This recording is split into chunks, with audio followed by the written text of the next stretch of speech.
You know, I wasn't even gonna make this video, but then I saw this tweet that said, Ariana Grande, and it was referencing an edit of Victoria Justice. Apparently, there's a corner of the internet that can't help but bring up Ariana Grande whenever Victoria Justice is mentioned, mostly saying that Victoria deserves the success Ariana has had. So, I want to dive deep. I want to look at both girls' careers, specifically the decisions they made after leaving Nickelodeon, and dissect what exactly went right and what went wrong. So let's talk about why people even compare these two in the first place. Well, it's mainly because back in the Victorious days, Nickelodeon truly tried to push Victoria Justice as their new pop star. Kind of similar to how Disney Channel had artists like Miley Cyrus and Demi Lovato. On the other hand, Ariana only played a side character in the show, and didn't become a main character in her own Nick show until after her hit single released. On paper, Victoria was always supposed to be the pop star, not Ariana. I mean, Victorious was literally built around her after she found success in Zoe 101. She was basically Nickelodeon's Hannah Montana. Not only was she the main character in her own show, but she also sang lead on almost every song from the soundtrack. The song Make It in America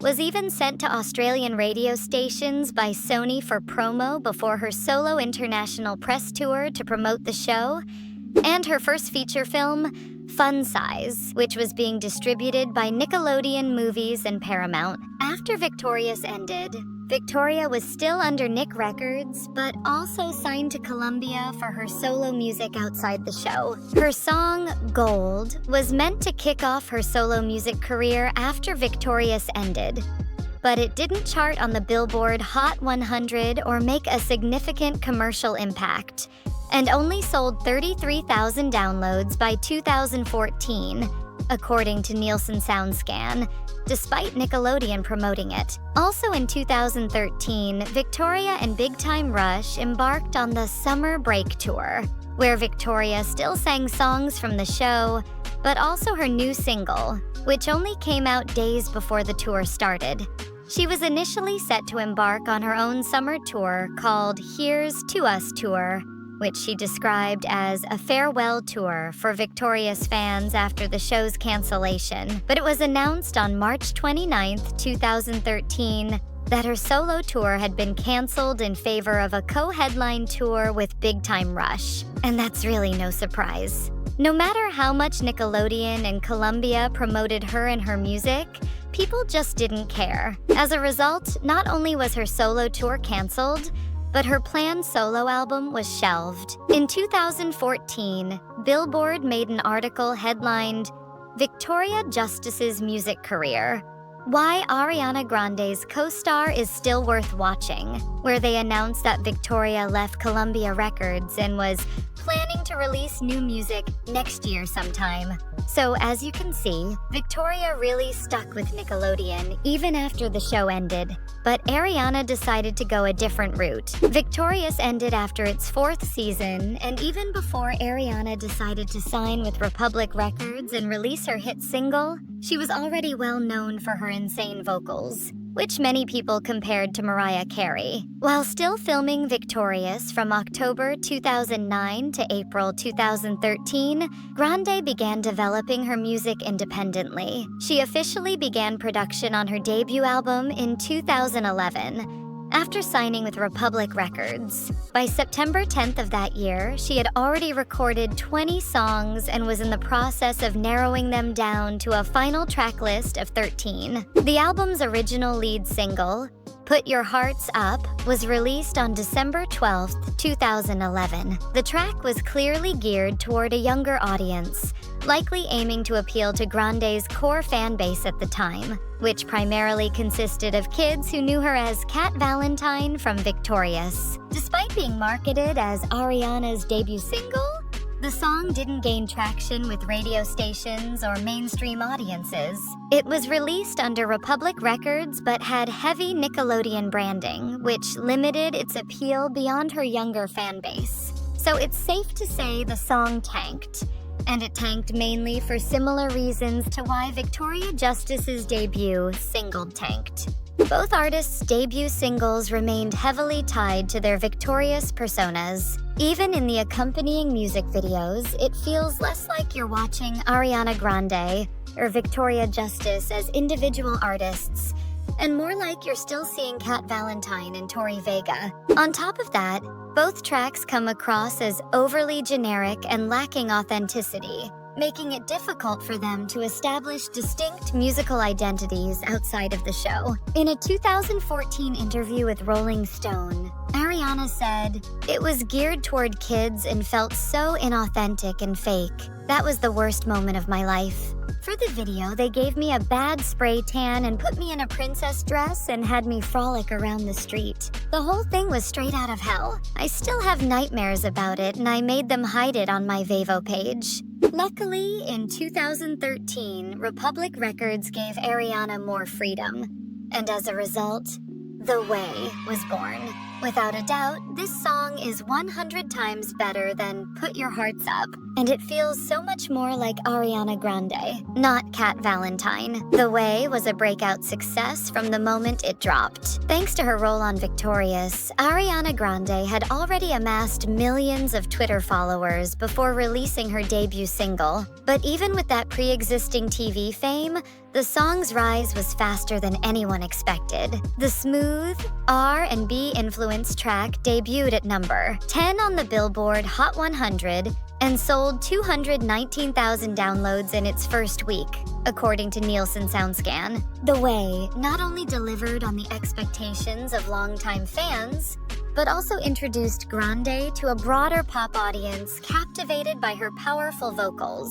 So while Ariana was smashing with her song The Way, Victoria's song was being paid dust. And after leaving Columbia and Nickelodeon altogether, she didn't release another song for 7 years. She starred in some films and shows, but nothing noteworthy. Since all this, Victoria Justice hasn't really blown up. But even after making a comeback in 2020, not much has changed. And here's why. To begin with, it appears that Victoria Justice had limited creative control or input when it came to her debut single, Gold. As previously mentioned, the track comes across as extremely generic and lacks any defining artistic edge. Given that Victoria already had an established fan base from her work on television, Columbia Records had a real opportunity to craft a launch that truly showcased her as an artist. Unfortunately, they didn't take it. Instead of developing a sound that allowed Victoria to distinguish herself beyond her victorious character, Tori Vega, the label leaned into a safe, bubblegum pop approach that ultimately failed to resonate. It's especially frustrating when you consider that Ariana's similarly inauthentic debut in 2011 didn't perform well either. That alone should have signaled to Columbia that a different strategy was needed for Victoria, one that didn't rely on the same watered-down formula. After all, this was supposed to be her breakout moment, a chance to evolve from teen actress to legitimate pop artist. That said, it's important to acknowledge the music industry landscape in 2013. Labels were often hesitant to take creative risks with their artists. In that context, Columbia's decision is somewhat understandable, but ultimately short-sighted. They played it safe when they should have invested in a bold, authentic vision. And that, more than anything, is likely why Gold failed to take off. In Victoria Justice's 2024 Marie Claire interview, it states that a reason she left Columbia was to maintain musical integrity. "I remember the label sending me a song, a good pop song," she says, "but it was just handed to me. It wasn't personal to me in any way. It could have been a hit for anyone, and that was the problem." Another important distinction lies in how Ariana Grande and Victoria Justice managed their transitions away from Nickelodeon. Ariana began laying the groundwork for a music career outside of the network as early as 2010, actively recording and developing her own sound while still appearing on Victorious. By the time her contract with Nickelodeon ended, She shed her Nickelodeon image entirely. In contrast, Victoria Justice remained closely tied to Nickelodeon for much longer. Unfortunately, that decision is one thing that has contributed to the stagnation of her music career. While Ariana successfully distanced herself from her Nickelodeon roots and entered the pop mainstream with a clear vision, Victoria's post-Nickelodeon image lacked a strong musical or personal reinvention, making it harder for the industry and fans to view her as a credible standalone artist.